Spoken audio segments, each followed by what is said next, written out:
Right, so starting off with the composition, we drew the composition axonometric. Now we're going to draw it in planar view. So getting the dimensions on a piece of paper, putting the piece of paper where we need to have our dimensions. Okay, adding all the volumes. So going to be seen from the top view, right?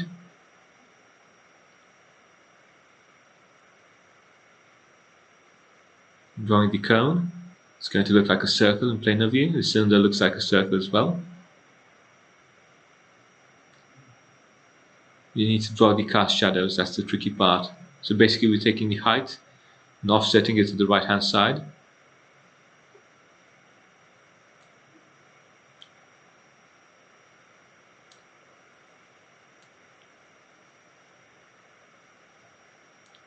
This is how we're going to get our heights. So basically, again, offsetting the height toward the right hand side. And now we're thickening everything to get more clarity.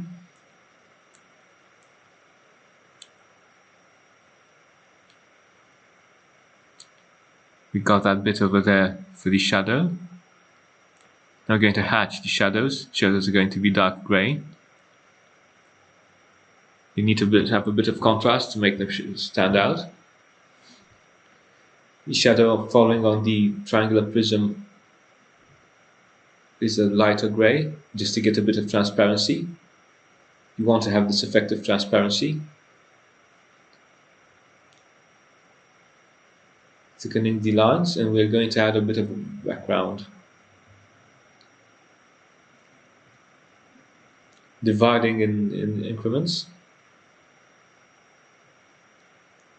And drawing the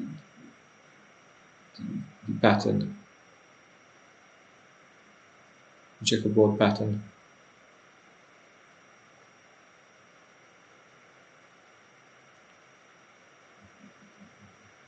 I'm also going to hatch the part of the shadow that falls out of the pattern, and we are done.